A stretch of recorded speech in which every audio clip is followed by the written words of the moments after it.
السلام عليكم ورحمة الله، ازيكم؟ يا رب تكونوا بخير. انا ديجا، ده فيديو جديد النهارده ان شاء الله هقول لكم على طريقة الرز بلبن، ازاي يبقى كريمي معاكي وطعمه جميل زي الرز بلبن بتاع اللبان، وكمان والله بيبقى احلى.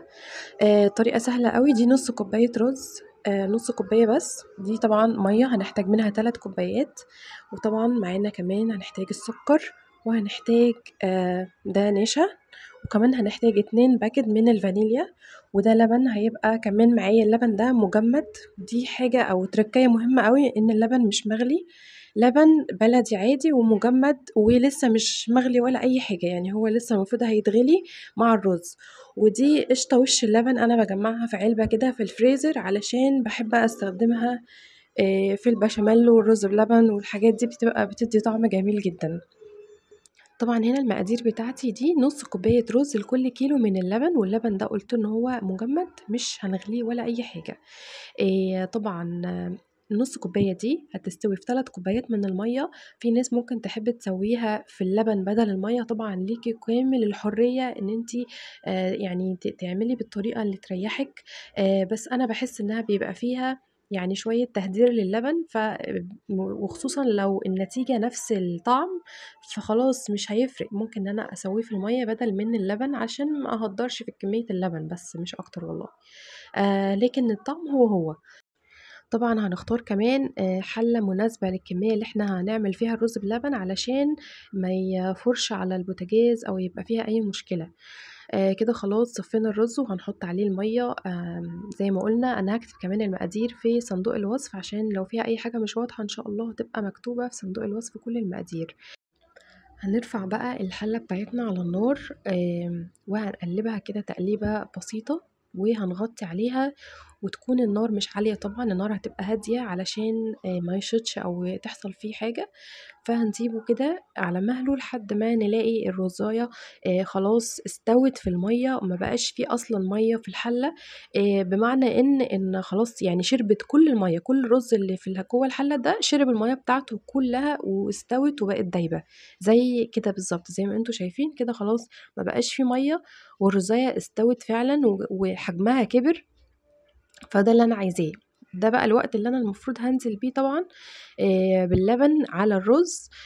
وهنا ده كان لسه مجمد، أنا أصلًا كنت اتأخرت شوية في إن أنا أخرّجه من الفريزر، بس ما فيهاش أي مشكلة، أنا نزّلته مجمد زي ما هو، وهيبدأ يفُك على مهله كده، كده النار هادية، ومش نستعجل يعني على حاجة، فهو هيفُك على مهله خالص.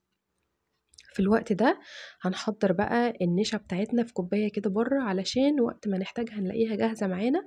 هنجيب كوباية نحط فيها معلقتين كبار من النشا، وننزل عليها بشوية لبن أو شوية مَيّة صغيّرين خالص، يعني بُصّوا أقل من الربع حتى يعني، معلقتين مَيّة أو 3 معالق مَيّة، وهنقلّب كويس.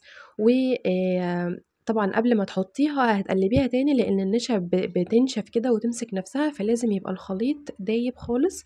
بس هي مش هنحطّها دلوقتي، يعني إحنا بس جهّزناها. هنبدأ بقى هنا خلاص اللبن فَك منّي، هاحط السُكّر 10 معالق كبيرة، 10 معالق لكل كيلو لبن بنحط له 10 معالق من السُكّر.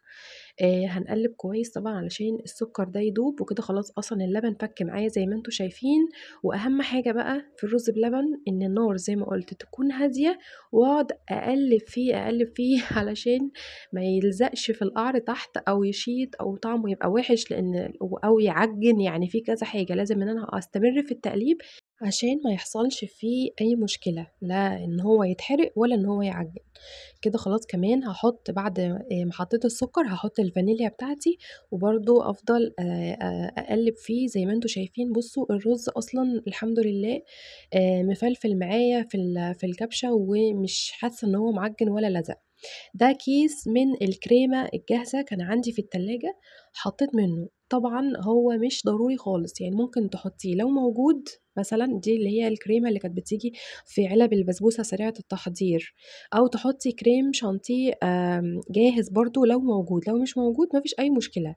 بعد كده هنحط القشطة، حطيت منها معلقتين كبار كده مليانين على آخرهم خالص، علشان ده حاجة بتساعد إن يبقى الرز بلبن كريمي وطعمه جميل، وبيخلّي الوش بيكشكش كده، الوش اللي فوق ده اللي مخلّي يعني أي حد بيحس إن هو عايز ياكل رز بلبن، أول صورة بتيجي في خياله الوش المكشكش القمر اللي بيبقى عند اللبان ده. فالسر بتاعه على فكرة الدسم، إن اللبن يكون كامل الدسم، وإن يكون فيه قشطة أو يكون فيه يعني إيه، حاجة يعني عالية الدسم هي اللي بتساعد إن الوش ده يعمل كده.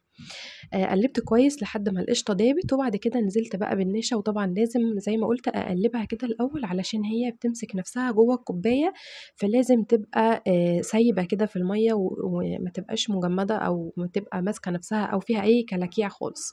وبعد كده طبعًا بمجرد ما باحط النشا هتلاقي الرز بلبن ربط معاكِ القوام بتاعه اختلف. أهو أجيب كبشة أهو، أنا كنت ماسكة مقصوصة، بُصّوا في الكبشة القوام بقى تحفة اللهم بارك. و حاجة تانية كمان ممكن نسيبه على النار حبّة كده حلوين لحد ما نحس إن كثافته معايا يعني طلّع بُخار كتير وكثافته قلّت، علشان ده برضه هيخلّي القوام بتاعه معايا مضبوط، وهيعمل برضه الوش المكشكش الجميل ده. هنغرف بقى الرز بلبن في السلطانيات بتاعتنا أو الأطباق.